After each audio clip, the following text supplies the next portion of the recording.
My cat pretty like a girl, and he got 5 stories to tell. See both sides like she knows. Hi there. I feel like it's been such a long time actually. Like I haven't sat down in a while and spoken to you in forever. Like it's probably been years actually. But I thought that I should just sit down and have a conversation with you about what has currently been happening in my life lately. If you're on my Instagram, you would know this by now, or my WhatsApp. If you're not, then you obviously don't know. Also, I got new specs. I got new spectacles this year. Not that you guys noticed, okay, but my spectacles were black, and I was like, you know what? I want more feminine spectacles, so I got these.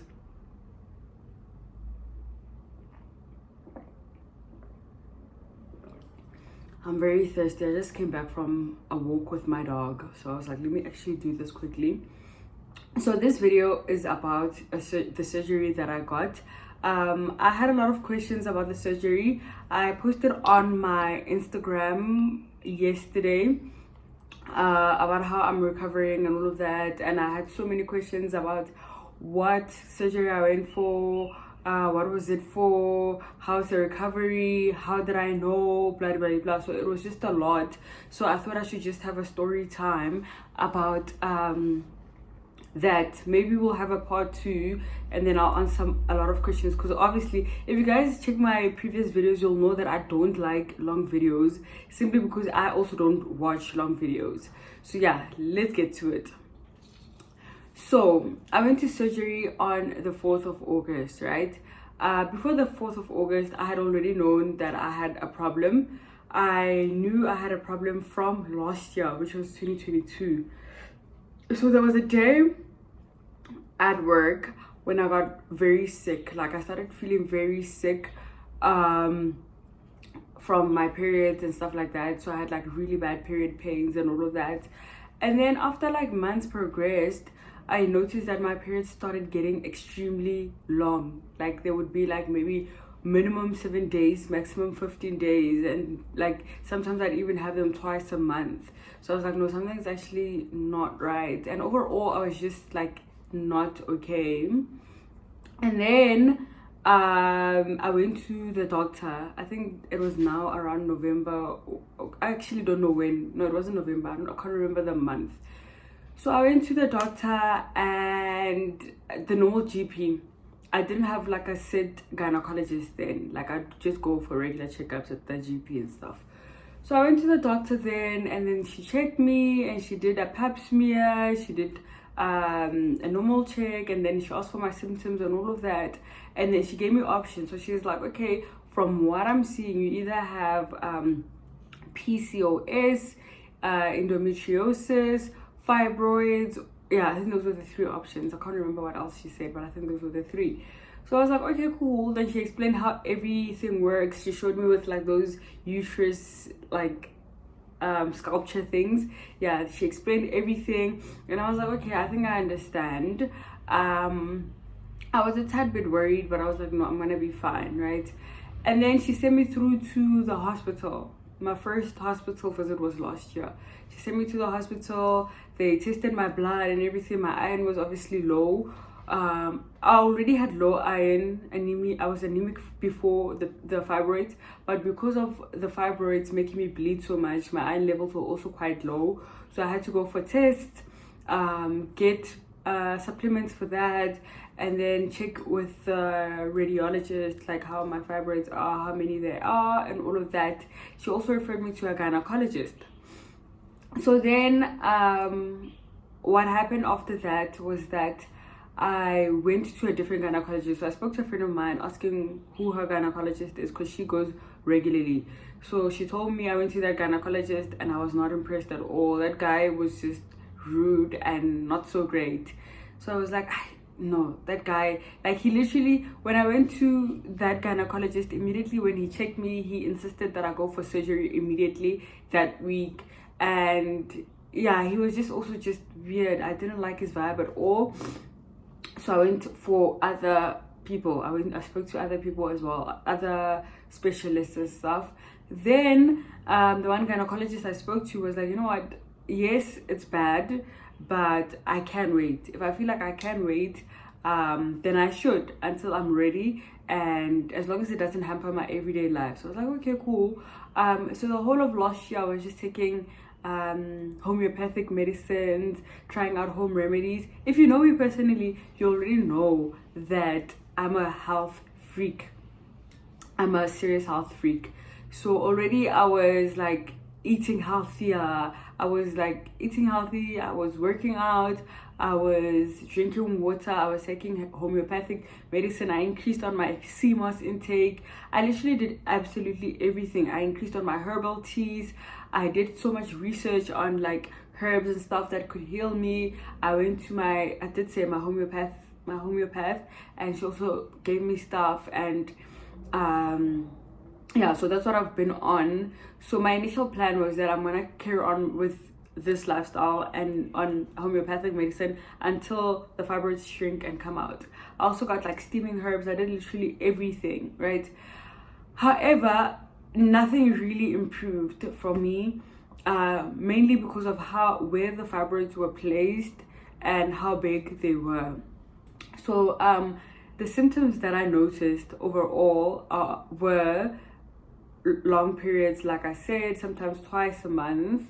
Obviously hormonal acne as well. I don't know if you guys can see on camera, but I struggle with hormonal acne as well. Extreme pain. Like, people think period pains are normal, but like they're not. Like, I had my periods my whole life and they were not like excruciating, but this time they were so excruciating. I couldn't work. Like, I struggled at work. My feet would swell, my belly would swell for days, and over and above my belly swelling during my period, my abdomen was also enlarged. Growing up, I was always small, so I always had a flat stomach until I got this problem. Like, I kind of noticed that I always look and feel bloated. Obviously that was because the fibroids were growing and getting bigger and bigger. So I had like a big fupa, which people didn't obviously notice, simply because, I mean, yeah, you'll notice if you know my body really well. But because I know my body really well, I noticed. Like, I mostly, like, I'd work out literally for 2 weeks with my normal body and I'd have abs, but it wasn't happening the whole of last year. It wasn't happening this year either. So yeah, it was another thing. My stomach was just big, and it was like it felt bloated throughout, and there were pains and stuff. The pains that I would experience, like, leading to my periods, on my periods, and a few days after my periods were like really bad back pain, like excruciating back pain. Obviously period cramps on my stomach. My legs would swell and be painful. My feet, like, I barely wore shoes in the house. Even now I don't like shoes, but yeah, my feet would also swell and stuff. Yeah, and what else did I experience? Nausea, runny tummy. Yeah, I think those were the main the main symptoms. And my biggest symptom or side effect was the iron. So my iron was extremely low, and because my iron was extremely low, it made me crave things like soil and things that normal people wouldn't crave. Most of the times you crave these things when you're on your period, like soil and ice and all of that. So yeah, so those were the symptoms that I had from the fibroids. And then yeah, so time progressed, and then I was like, no, I'm not gonna go for surgery. I'm gonna continue with this for the longest time until these fibroids shrink. Then after a few months or so, I'll go back to my gynae and check if all is good, like if they have been shrinking, right? So initially I wasn't planning on having surgery at all. I told myself that I'll only have surgery if if they affect me badly. They were affecting me badly, but if they were not shrinking from what I've been doing. Then this year came. I was sick literally almost every day, because I'd have like my periods for like twice a month, which means like the side effects would happen like throughout the month, which means my bleeding was more, which means that I was always tired. I always felt sick. I was always nauseous. I was always moody. I was always in pain. My back was aching. I just couldn't deal with anything in life. Like, I was just like, this is just not, I'm not okay. And then before August, sometime in July, I was worse. Like I got really sick. I was in so much pain. I felt nauseous. I had like a migraine. My body was aching. Like it was just bad. Then that day I went to the hospital. My colleague took me to the hospital. When I got to the hospital, they checked, the hospital was wrong. I told them what's wrong. They did my scans again. Obviously they checked if my iron is fine, if my my P is fine for diabetes and all of that. And my doctor said, you're gonna have to remove these things. Like if you don't remove them, you're gonna be sick forever, like every day, right? And the longer you keep them, you won't be able to have babies. And I'm like, oh, fine. So I was like, still in my head, I was like, no, I'm not mentally prepared for this. But because of how hectic I felt that week, I had to literally convince myself that, you know what, Rhea, you have to do this. You can't live like this. Like, this is not normal. And you also, like, your iron is also too low, as the doctor said. So you definitely have to do this. Guys, I don't think I've prayed this much in my life. Like, I literally prayed every day, maybe 3 times a day. And prior to that, I was fasting. Like, I was fasting all the time. I was praying. I was just looking for a breakthrough. And I was praying, I'm like, oh God, like at some point I'm gonna have to do this and I'm not ready. However, I think because of the prayers that I was praying, I gained confidence to actually book my appointment. I finally I booked my appointment with a different gynecologist, one that the doctor at the hospital recommended. So fine, I went to that gynecologist, and I because I've been praying, I was like, God, I've been praying and I've been doing research. I know there's a lot of options out there, right? And it seems like the option that I had opted for is not working. So can I please just find a doctor or a gynecologist who'll be able to help me in the easiest way possible, like a way that won't impact me like further, like it won't get me as stressed as, you know, yeah, it won't get me more stressed about this because it's really stressing me. So I went to that gynecologist. He was literally God sent, simply because he was like to me that there's 3 options, right? And I already had done my research, so I know the options that I had. So he was like, there's 3 options, and he suggested one. So he suggested the laparoscopy. I hope I'm pronouncing it right, laparoscopy, which is like small incisions. They insert cameras, they check where the fibroids are through the camera, and then they take them out through one of the holes, right? The bigger hole. Yeah, the bigger cut. So that was the first option, which is what I went for. The other options was the one where they make a big cut, remove absolutely everything, even the tiny little ones, and you know you're good forever. But then, yeah, it's like it's a bit traumatic for me, and my doctor also said that it's a bit much. So then the third option was actually what I had initially wanted, which was the embolism. And embolism, I think that's what it's called. I hope I'm pronouncing everything right. I'm not a medical doctor, so I could be wrong.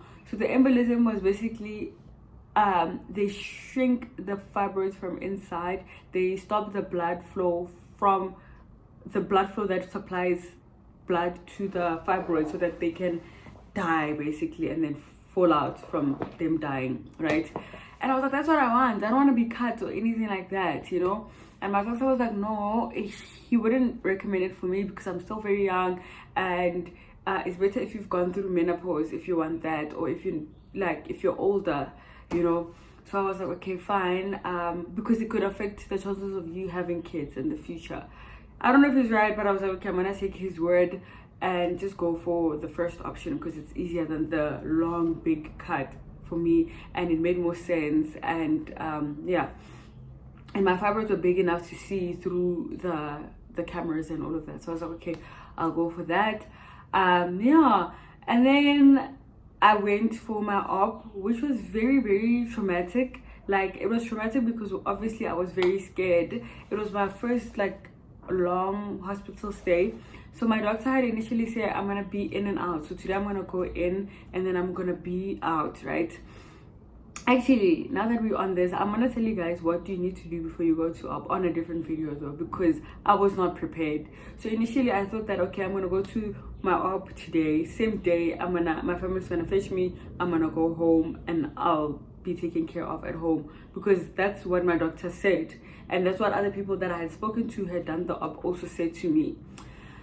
That was not the case with me. It was not the case with me. I was there, my op was supposed to be 2 hours, and I was supposed to be like out by I think 1 or so, but I took long to wake up. My BP was low, my iron was low. Even prior to that, I went and did an iron test. Because my iron was so low, they couldn't find my veins and stuff. So already that was stressing me out. I'm like, yo, I told my gynae, I'm like, I don't think I'm ready to do this op, because my iron is so low that they can't even test my blood. Like they can't draw blood for the test. I went to another place. They took me to another lab. They finally managed to get my blood. Literally after so many pricks, they finally managed to get my blood. It's getting dark, so I need to stop the story soon. They finally managed to get my blood, and they did all the tests and stuff. Then my doctor was like, no, it's fine, come through, we'll give you something beforehand and you'll be good. So I was like, okay, fine. I went on the day. I didn't pack a bag or anything. I just had my little bag, my country road bag, with my phone, my headset and stuff, because I thought I'd be going home the same day. When the op was done, I took long to wake up. I was there from 9. I woke up maybe at like around 4 or 5. When I woke up, guys, anesthesia, I hated it. I hate being on anesthetics. It was my first time and it was horrible. And it made me not want to ever think about getting a BBL. Like, I don't want it. Yo, it was so traumatic. Like, it was so traumatic. When I woke up, my BP was too low. So I was frozen. Like, I was literally, it felt like I was in the fridge the whole time. I was freezing. I couldn't walk. I was in bed. And yeah, I had to be taken care of. I had to be in a hospital for way longer than expected. I think I need to switch on my light quickly. Let me do that. Okay, I think this light makes it better. The only issue with the light is that it casts a shadow, but it's fine. So fine. What happened? Yes, so I was in hospital for like longer than expected because of how low my BP was. My nurses, guys, my nurses were heavenly sent. Like, they were from heaven. They took care of me. They were like giving me ice, because I craved ice a lot because of how nauseous I was and all of that. The food at the hospital was okay. It wasn't good, it was just okay. Yeah, so my nurses really took care of me. They were very worried about my BP. It was very low. And my physio as well had to teach me how to walk again. First 2 days, yo, I was convinced that I'd not be able to walk again. I was like, I'm not gonna be able to walk, because every time I try to stand to walk, I'd get very sick. Like, I'd get sick, I'd want to faint, and they'd be like so scared. They'd be like, I think she needs oxygen. Yeah, which used to freak me out. And I'd pray about it. I'm like, oh God, I just want to have a normal life again. Why can't I think? Then my nurse would tell me that, no, you're gonna be fine. It's because you're still medicated and you've been lying down for too long. So with time, you'll be able to like walk again. Don't stress. So yeah, and then I was fine. I started walking again. My doctor barely checked up on me. Actually, my doctor barely checked up on me. My nurses were literally like, that's what I'm saying. My nurses were literally heavenly sent. After a few days of being there, I was released. Yeah, I was released. I didn't want anybody to visit me, so the only people that visited me were my family. And even with them, I was like, no, because I'd get like really agitated by sounds. I get like, I don't know why, I think it was because of the meds. I get so agitated, you know, especially after the anesthesia, like anesthetic, whatever. Yeah, I'd get so like agitated and stuff. Then they fetched me. I went home and I've just been recovering since. I only started work like this past week, and yeah, my scars are actually healing very well. The two on top, the one on top of my belly and the one by my pelvic area, not pelvic area, but like by my under my abdomen basically, those healed really well. The ones on my sides, I think because of the location, they're not healing as well and as quick. I think maybe because when you bend, it's like literally there, pants as well, underwear as well sit there. So yeah, so that was that's how things are currently going. I haven't gone back to gym.